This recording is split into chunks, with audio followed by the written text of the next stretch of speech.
अगर बृहस्पति का कनेक्शन सूर्य से भी हो गया, केतु से भी हो गया, तो ऐसा हो सकता है कि व्यक्ति का आखिरी जन्म हो और ईश्वर के या मतलब देवी देवताओं के दर्शन इन ग्रहों की स्थितियों में, इन ग्रही स्थितियों में होते हैं। किसी विशेष दिन जाके वहाँ पे पूरा का पूरा भीड़ लगाना, वो 24 घंटे हैं, 365 दिन हैं। आप कभी भी जाइए, आपको वो मिलेंगे, आपका सुनेंगे अगर आप उनके पैमाने पर खड़े उतरते हैं। जब किसी ने स्टीव जॉब को कहा उनके हार्ड दिनों में, और तब एप्पल फ़ोन नहीं आया था, तो उन्होंने कहा कि वहाँ जाओ, तो वो गए और मुझे याद नहीं आ रहा किसी के थ्रू मेडिटेटिव फेज में वो बाबा से कनेक्ट हुए। बाबा ने आभासी स्थिति में उन्हें सेब खा के दिया भी था। वो जो आईफोन में जो पीछे का एप्पल है वो बाबा का कटा हुआ एप्पल है।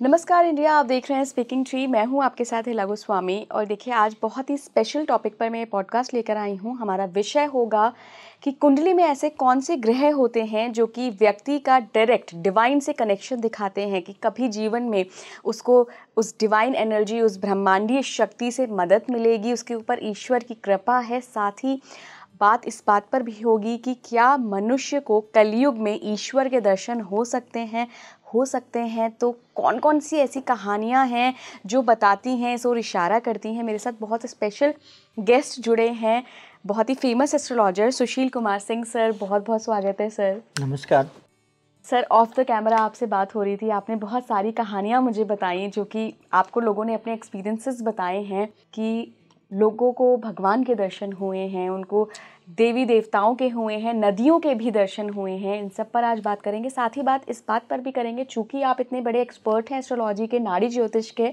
कि कुंडली में ऐसे कौन से ग्रह होते हैं जो डिविनिटी से कनेक्शन दिखाते हैं, कौन कौन से ऐसे साइंस होते हैं जो बताते हैं कि ईश्वर की कृपा रहेगी आप पर। देखिए, चूँकि मैं अयोध्या से हूँ जी, तो अयोध्या अभी पूरी तरह से एक्सप्लोर नहीं हुई है। अयोध्या को 20-30 सालों से या और पहले से, जब से ये विवाद चल रहा था मंदिर का और मंदिर बनने तक, अभी तक अयोध्या खुल के सामने नहीं आई है कि अयोध्या में है क्या। जैसे वृंदावन है, वहाँ ठाकुर जी का पूरा सब कुछ लोग जानते हैं, वहाँ की गलियाँ सब कुछ। लेकिन अयोध्या में कहा जाता है कि माँ सीता का श्राप है। हाँ, माँ सीता का श्राप है। मैं इस बात को पार्शियली मानता भी हूँ। कहा जाता है कि उत्तरकांड में जब माँ सीता को निकाला होता है, वन में जाती हैं, और जब अंतिम समय में भगवान राम के से उनका साक्षात्कार होता है तो वो बहुत दुखी होती। अब उत्तरकांड सही है या जोड़ा गया है, ये एक अलग विवाद है ना। कहते हैं कि रामायण जब ख़त्म हो गया तो उन्होंने कहा कि 11,000 वर्षों तक भगवान राम ने सीता सहित शासन किया। एक तो ये ख़त्म हो गया। अब उत्तरकांड के बिना पर मैं कह रहा हूँ वो सही है या गलत, ये विद्वान जन जाने। जैसे बहुत लोग उसको कुछ चीज़ों को बचाने के लिए उसको कहते हैं कि बाद में जोड़ा गया। तो हमें कड़वा और मीठा सब एक्सेप्ट करना होगा। भगवान हैं, माँ सीता हैं, हनुमान जी हैं, उन्होंने जो कुछ भी किया वो एक रूलर की वजह से किया, एक राजा की हैसियत से किया। तो भगवान राम नहीं, वो राजा राम की तरह निर्णय ले रहे थे।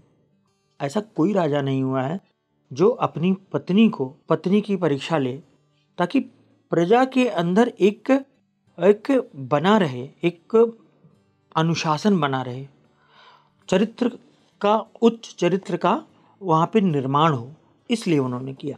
तो जब माँ वहाँ से धरती में समाई तो ऐसा कहा जाता है कि अयोध्या वाले, तुमने हमारा बहुत नुकसान किया, तो कभी फल नहीं पाओगे, आगे नहीं बढ़ोगे। अब जो चीज़ें अनएक्सप्लोर्ड रह गई उनमें मैं बताता हूँ अभी तक कुछ 2-4 सालों तक वहाँ करीब 40-50 हज़ार साधु महात्मा रहते हैं।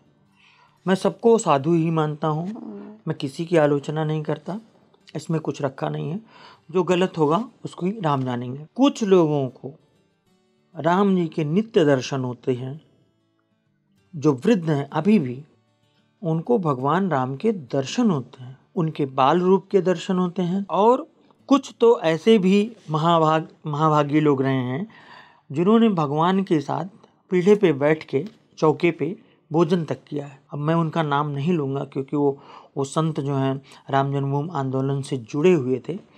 तो उन्होंने तो बीच कचहरी में बोल दिया था कि जब जज ने बोला कि आप तो ऐसा कह रहे हैं जैसे आप मिले हों, तो उन्होंने कहा कि अभी मैं भोजन करके आ रहा हूँ। और नारद जी, उन्होंने जो 5 लोगों का नाम लिया, भगवान राम, सीता जी, लक्ष्मण जी, हनुमान जी और नारद जी। ऑथेंटिसिटी इसलिए है कि नारद जी अक्सर इनके साथ, अपने भगवान के साथ रहते हैं, विष्णु जी के साथ, वो उनको छोड़ नहीं पाते। तो नारद जी के दर्शन तो मतलब अभी कलयुग में इस समय बहुत लोगों को होते हैं। अच्छा, हाँ बिल्कुल होते हैं। नारद जी के दर्शन? बिल्कुल, नारद जी ने कई लोगों को दर्शन दिए। मैं अपने गांव में एक लोगों को जानता हूँ को हनुमान जी के दर्शन होते थे। स्वयं मैं अपनी एक बात बताना चाहूँगा। मैं साइंस का स्टूडेंट रहा हूँ, यूपीएससी क्लियर मतलब इंटरव्यूज तक गया हूँ, लेकिन मैं एक घटना में आज तक उस चीज़ को नहीं समझ पाया जो मेरे पूरे परिवार के साथ घटी, पर मुझे मेरे अलावा उस चीज़ को किसी ने आज तक माना नहीं, गौर नहीं किया, गंभीरता से नहीं लिया। अब तो लोग रहे नहीं, दादी पिताजी ये लोग रहे नहीं, दादाजी। मैं करीब 2.5 से 3 साल का था। उसके पहले मुझे जो इंसेफ्लाइटिस की बीमारी होती है, मेनिंजाइटिस, वो हुई थी, और उसमें भी एक हनुमान जी की कृपा ही थी। उसकी अलग कहानी है। अयोध्या तो मतलब हनुमान जी राम जी से भरा हुआ है। डॉक्टर ने कहा कि इस बच्चे को, मैं पूरी ऐसे हो गया था, स्ट्रेट पूरी बॉडी ऐसे उठाया जाए तो कुछ भी नहीं। उन्होंने कहा बचना मुश्किल है, लेकिन किसी भी तरह से इसमें मूवमेंट आ जाए तो ये लड़का 5% संभावना है कि बच्चा बच जाए। अब होता क्या है कि उस वक्त के हॉस्पिटल्स बहुत क्लीन हुआ करते थे, आज की तरह नहीं गंदगी, और वहाँ कोई जानवर नहीं, बंदर तो बिल्कुल नहीं आ सकते थे। मतलब एक भी बंदर आना बहुत बड़ी घटना हो सकती थी। मैं देख रहा हूँ कि मैं, ऐसा लोग बताते हैं, मुझे तो याद नहीं है, जो याद है उसको मैं अभी बताऊंगा। दादी मेरी बताती, मैं अपने दादी से बड़ा क्लोज था। दादी बताती हैं कि सामने एक बंदर अचानक से आ जाता है और मैं उसको देख के अपने हाथ में मूवमेंट, हाथ पाँव में मूवमेंट होने लगता है, यहाँ तक कि वो जो बंदर थे वो आधे घंटे तक वहाँ पे अपना वो मुझे खिलाते रहे, जो भी करना हो, और जब तक मैं उठ के बैठ नहीं गया, बैठते ही वो चले गए। ये मेरे जीवन का हनुमान जी का ऋण रहा, और मैं इसीलिए कभी हर बंदर में मैं हनुमान जी को देखता हूँ। अगर सामने से मैं कुछ भी ला रहा हूँ, अगर अच्छा मुझसे एक्सेप्ट भी करते हैं। एक बार लखनऊ से आ रहा था, बहुत बड़े बड़े केले हमने ले रखे थे, सामने आए और सीधे ऐसे कर दिया एक बंदर, अच्छा हमने सारे उनको दे दिए। अब दूसरी बात, मैं सही हो गया। रात में दादी के साथ, तब तो गांव में खुले खुले घर होते थे और काफ़ी लोग एक साथ सोते थे, तो दादी के साथ मैं सोने जा रहा था। वेस्ट साइड में, घर के वेस्ट साइड में, आंगन के वेस्ट में मैं सोने जा रहा हूँ। ईस्ट में मैं देख रहा हूँ वो जगह अभी भी मुझे बहुत डिवाइन लगती है। आज भी वो जगह तो है, ये घर चेंज हो गए हैं, इसके स्ट्रक्चर बदल गए हैं। उस जगह पर पहले एक भट्टी हुआ करती थी। भट्टी आप समझती हैं जी, जिसमें खाना पकता, तो बड़ी भट्टी, उसमें क्या होता था कि वो जो भूजा वाला चावल है वो बनता था, है ना, उसके लिए। भट्टी के पास मैं देख रहा हूँ एक देवी बैठी हुई है कमल पे, एक फूल ली हुई है और मुझे बुला रही हैं। मैं दादी से कह रहा हूँ, ऐसा अज्ञेय के साथ हुआ था, बाद में मैं दादी से कह रहा हूँ कि दादी दादी वो देखो बुला रही हैं। दादी उठ के बैठी, कहीं कोई है तो नहीं। अरे हमने कहा ये देखो बुला रही हैं। एक ये मेरे साथ घटना हुई जिसका मैं कभी कभारी जिक्र किया हूँ। अच्छा, आम जनमानस में इस तरह की बातों को कहने से लोग कहेंगे अरे ऐसे कैसे हो सकता है। अच्छा, मैं युवा होता तब भी माना जा सकता था, बिल्कुल बच्चा था। अब दूसरी बात देखिए, माँ सरयू बहुत पुरानी है, गंगा से पुरानी।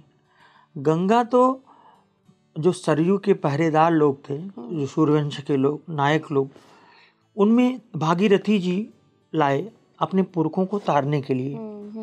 और पुरखों को तारने के लिए इसलिए कि उनके पिताजी, भागीरथी के संभवतः पिताजी ने गौतम ऋषि के वहाँ पे आश्रम में कुछ ऐसा किया था, गड़बड़ किया था, कई लोग मारे गए थे।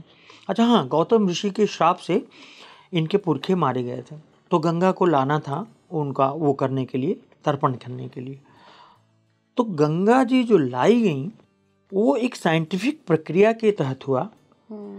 उसमें पिंड है, वो ऐसा माना जाता है कि इस यूनिवर्स से अलग जो यूनिवर्स है, multi universes, there are multi universes, कई यूनिवर्स हैं, तो किसी एक यूनिवर्स में गंगा जी थी। तो ऐसा नहीं है, वो मानवीय फॉर्म में भी है, नदी भी है, तो वो वहाँ से चलती हैं, फिर आके कैलाश में गिरती हैं। मतलब कुछ लोगों ने इसको मैन मेड माना कि खुदी हुई नदी है, लेकिन तो फिर गंगा बाद में आई। सरयू की मैं कहानी बताता हूँ। माता सरयू, कई लोग ऐसे हैं अयोध्या में, मतलब बुजुर्ग संत हैं, मतलब उनको मैं साधु कहूँगा, आदरणीय हैं वो लोग, सरयू का ही जल पीते हैं, चाहे वो प्रदूषित हो क्या हो, उनसे नहीं मतलब है।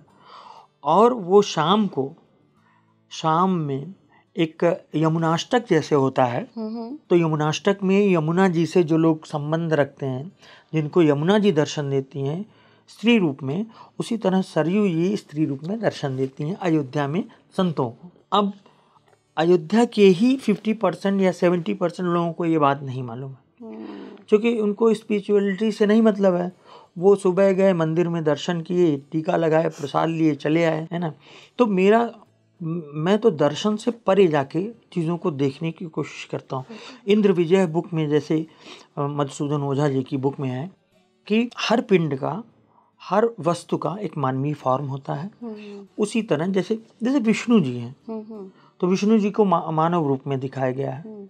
अब ऐसा एक प्लेनेट खोजा गया है जो 100% वाटर है। रूस का जो उपग्रह है उसने अभी रिपोर्ट दी है, क्योंकि मीडिया में तो ये खबरें ज़्यादा न चलती हैं, न लोग पढ़ते हैं सोशल मीडिया के कारण। वो कंप्लीट वाटर है, वो प्लेनेट कंप्लीट। उसको कुछ लोग क्षीर सागर से जोड़ने की कोशिश कर रहे हैं। हाँ, कोशिश कर रहे हैं कि मतलब उनको वो प्रयास कर रहे हैं कि जानने का कि क्या यही क्षीर सागर था। ऐसा संभव भी हो सकता है कि वो क्षीर सागर वही हो। अच्छा सर, कुंडलियों पे थोड़ा सा बात करते हैं।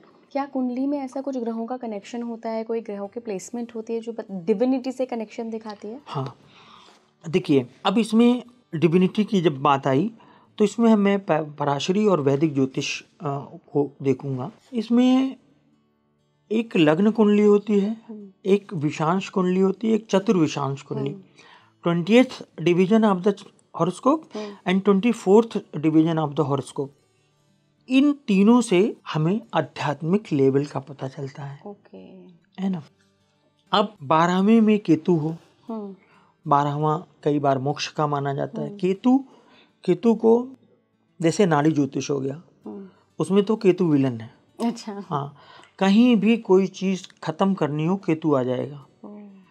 किसी की नौकरी खाना हो, वो खा लेगा, तलाक करा देगा, और कहीं अच्छा भी है, बच्चा वगैरह में भी अच्छा भी है। लेकिन अगर हम वैदिक ज्योतिष की बात करें तो केतु सबसे आध्यात्मिक प्लेनेट है। लेकिन किस सेंस में आध्यात्मिक है? वो मंदिर में, जैसे किसी के दूसरे घर में या बृहस्पति से केतु कनेक्टेड है तो नाड़ी के हिसाब से बगल में मंदिर होगा, उसमें कोई सवाल ही नहीं उठता कि ना हो। जैसे मेरे घर से 10 मीटर दूरी पर मंदिर है, बहुत पुराना मंदिर है, मेरा बृहस्पति केतु साथ है। और अभी तक का अगर जनरल आध्यात्मिक सबसे बड़ा देखा जाए तो बृहस्पति केतु का कनेक्शन अध्यात्म का योग बनाता है। केतु 12वां हो तो मोक्ष की संभावनाएं बनती हैं, और बृहस्पति जितना निर्मल होगा, जैसे अगर बृहस्पति का कनेक्शन सूर्य से भी हो गया, केतु से भी हो गया, तो ऐसा हो सकता है कि व्यक्ति का आखिरी जन्म हो और ईश्वर के या मतलब देवी देवताओं के दर्शन इन ग्रहों की स्थितियों में, इन ग्रही स्थितियों में होते हैं जिन लोगों के हुए। लेकिन एक नेगेटिव पॉइंट भी है, जिन लोगों को दर्शन हुए, जैसा कि अभी हम लोग बात कर रहे थे ऑफलाइन, जिन लोगों को दर्शन हुए उसमें 90% ऐसे लोग हैं जो लाइफ में मेटेरियलिस्टिक प्रॉस्पेरिटी नहीं पाए,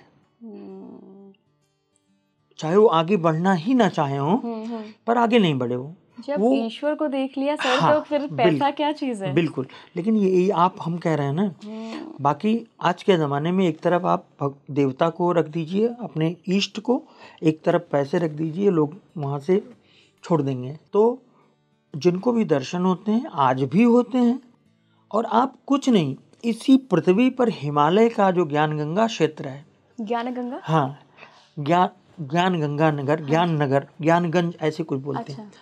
वहाँ पे जाने के बाद एक ऐसी दुनिया शुरू होती है हिमालय पर ही, इसी पृथ्वी पर, कि वहाँ आपके पूर्वज दिख जाएंगे। एक व्यक्ति घूमते घूमते वो उस रिस्ट्रिक्टेड एरिया में पहुँच गया, इंडियन नहीं था, इंग्लिश था, दिल्ली के किसी होटल से वहाँ पहुँचते पहुँचते गया। तो वो खोजी प्रवृत्ति के लोग होते हैं, पहुँचते पहुँचते वो वहाँ गया, उस कमंडल लिए ऋषि खड़े थे, उन्होंने अपनी बुक में लिखा है, मुझे बुक का नाम बिल्कुल नहीं मालूम, उन्होंने कमंडल लिए हुए ऋषि खड़े थे कि तुम यहाँ कैसे आए। जो भी भाषाओं का भी होता है कि एक व्यक्ति भाषा को साध कर कई भाषाएं एक साथ जान सकता है, जैसे नीम करोली बाबा जर्मन में भी बात करते थे और कई भाषाओं में बात करते थे। तो उन्होंने कहा तुम्हारी हिम्मत कैसे हुई यहाँ आने की। तो वो जो इंग्लिश थे, अंग्रेज थे, उन्होंने कहा कि मुझे और कुछ जानना है। तो ऋषि ने कमंडल से जल निकाला, उनके ऊपर फेंका, और दिल्ली के जिस होटल में थे वो वहीं पड़े मिले। उन्होंने अपने को वहीं पाया। फिर ये उन्होंने अपना लिखा हुआ है। अच्छा, दूसरी कहानी, इंडियन हैं, कुछ लोग गए थे, जैसे तब बद्रीनाथ, केदारनाथ रिस्ट्रिक्टेड एरिया, आप लोग वहाँ भी पहुँच जाने लगे, तो वो जगह भी उनके लिए महफूज नहीं रही, सुरक्षित नहीं। तो वो पहुँच गए, तो उन्होंने साधु को देखा, कहीं यहाँ तुम्हें नहीं आना चाहिए था, ये तुम्हारा क्षेत्र नहीं है, अब जाओ यहाँ से। तो जाने लगे, तो इनके दादा का नाम लेके बोले उनसे मिलोगे, और किसी और का इनसे मिलोगे। तो उन्होंने दो एक लोगों को वहाँ पे दिखाया। तो बहुत सब राम जी की महिमा है, सब बहुत अपरंपार है। क्या कैलाश पर भी शिव पार्वती की कोई दुनिया है? जी, कैलाश पे शिव पार्वती की दुनिया है, पर वो विज्ञान से परे है। कैसे? अभी विज्ञान वहाँ तक पहुँचा ही नहीं है। लोग बहुत बताते हैं कि वहाँ गए, जो शिव थे, भगवान शिव जो हैं, शिव और शंकर दो चीज़ें हैं, पहले तो ये जान लीजिए। शिव पिंड हैं जो हर जगह पूजा जाता है, यथा पिंडे तत् ब्रह्मांडे, वही पिंड जब फटके पूरा दुनिया बनी। तो भगवान शंकर एक ऐसे देवता हैं, उनके भी दर्शन बहुत लोगों को हुए। भगवान शंकर के एक लड़की थी, और वो ऐसा कहा जाता है कि चूँकि घर से मेरे 1.5 किलोमीटर दूरी थी, मैं और डिटेल में नहीं जाना चाहूँगा, उनका निजी वो अब 20-30 सालों से कोई कहानी मालूम नहीं। तो उनको अचानक दोपहर में, जो उसको फुलवारी बोलते थे हम लोग क्या, गाँव में घरों के पीछे फूल लगे होते थे, तो वो किसी वजह से गई, और युवा थी, बिल्कुल युवती, 19-20 साल की। तो वहाँ उनके दर्शन हुए, और भगवान मतलब उनको कहे, भगवान ने कहा कि जो है तुम मेरी भक्त हो। उसके बाद से उन्होंने बड़े करतब दिखाए, अग्नि में बैठ जाना और एकदम सेफ निकल आना, बहुत सारी चीज़ें हुई। हालांकि उन्होंने बाल छोटे कर लिए, जो मुझे याद आती है कहानी, छोटे बाल कर लिए, और तरह तरह की कहानियाँ बनती गई। लेकिन हाँ, उनको दर्शन हुए थे, और ये तब चीज़ें इस तरह मतलब बढ़ा चढ़ा के नहीं कही जाती थी। सर वृंदावन में भी क्या कहीं ठाकुर जी के, कृष्ण जी के दर्शन हुए हैं? वृंदावन में तो जैसे मैं आपको बताऊं, वहाँ के घर घर में इनकी कहानियाँ हैं। एक जगह ये इनको किसी घर में, अच्छा ये विपन्न घरों में ज़्यादा जाते थे, है ना, या तो ऐसे घरों में जो आगे न बढ़े, उनका जो भी उनकी इच्छा ठाकुर जी की हो। तो भगवान कृष्ण बाल रूप में जैसे वो एक व्यक्ति के यहाँ जाते गए, किसी, वो मुझे पूरी कथा थोड़ा सा बोल रही है, तो वहाँ गए वो, उन्होंने भोजन मांगा तो खाना वो दे दी। अच्छा, प्रभु के भक्त तो लोग जो है अयोध्या हो, वृंदावन हो, लोग रहते हैं, तो रोज़ पहुँच जाते, उनको स्वाद आ गया, रोज़ खाना भोजन करने वहाँ जाते थे। एक दिन वो जो महिला थी उनका मूड खराब था, ये पहुँचे, कहें कि बस भोजन का समय हो गया है। कहें तुमने ठेका थोड़ा ले रखा है, भोजन का समय हो गया, ये खिचड़ी बनी है, यही लो खा लो। ये खा लिए। फिर जब बांके बिहारी पुजारी ने देखा तो इसमें 2 चावल लगे हुए थे। कहानियाँ जब जोड़ते गए तो पता चला कि वहाँ थे, जल्दी जल्दी में पहुँचने में वो चावल बच गए, या तो उनको अपना आभास भी कराना होता है कि हाँ मैं हूँ। बिल्कुल।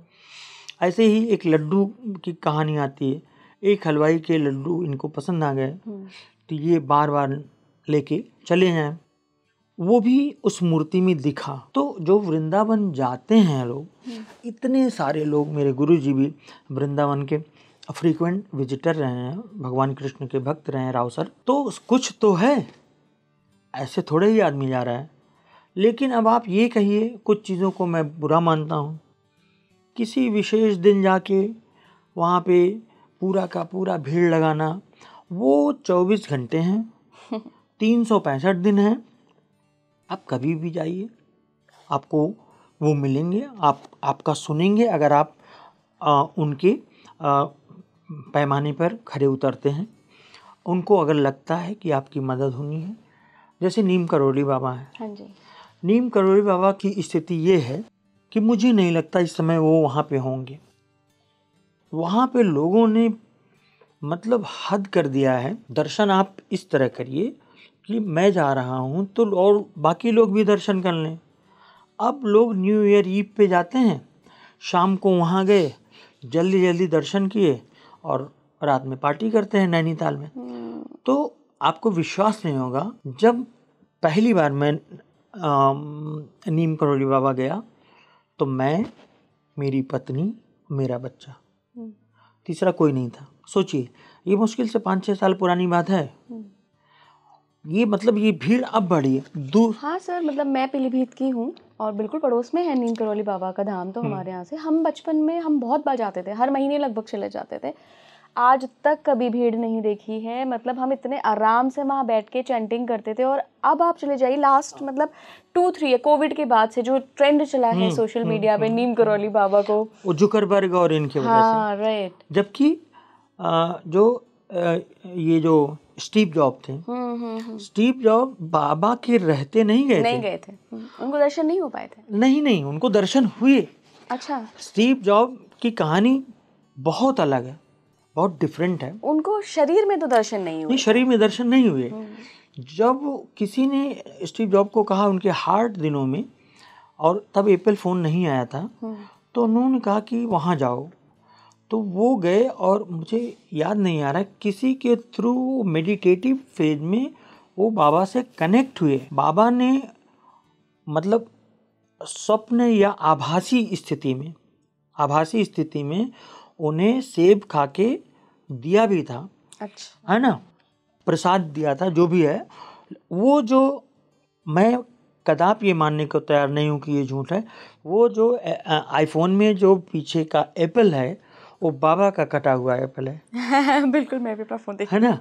और बाबा ने एक चीज़ बताई उनको, जब वो फ़ोन काम नहीं कर रहा था तो उन्होंने कहा 5 तत्वों में 2 की कमी पड़ रही है, एक गंध की, एक स्वाद की। तो स्वाद तो सेव हो गया, और जो पहला शुरू में आईफोन आया था उसमें एक फ्लावर होता था। अच्छा। बिल्कुल शुरू में। अच्छा। हाँ, फ़ोन में वो फ्लावर होता था। लेकिन किए गए कर्म आप ये सोचें कि बाबा के यहाँ पहुँच जाने से, देवी दर्शन कर लेने से आपके कर्म कट जाएंगे, ऐसा नहीं होता। स्टीव जॉब किन बुरी स्थितियों में उनकी डिमाइस हुई, मृत्यु हुई, ये तो आप लोग जानते हैं। तो जब मैं दोबारा गया तो वहाँ एक लोग और मिले। तो वहाँ जो नदी है सूखी हुई, एक बंदर मछली खा रहा था। हमने कहा अरे राम राम राम राम, यही मेरे मुंह से निकला। तो उन्होंने कहा परेशान मत होइए, ये लंका जाते वक्त रास्ते में से लौटा हुआ है। उन्होंने कहा जब भगवान जा रहे थे तो पूरी उनकी सेना जा रही थी, वानर सेना, भालू सेना। तो कुछ ऐसे लोग थे जिन्होंने कहा अब तो भगवान ने चेहरा देख लिया, अब निकलो यहाँ से, वापस चले आए। तो कहें ये जो मछली खा रहा बंदर है, ये उन्हीं लोगों में से। तीसरी बार तो मैं जाके वहाँ बैठ के बाबा के सामने खूब बढ़िया 1.5 घंटा, 2 घंटा, 3 घंटा राम राम होता था, मज़ा आती थी।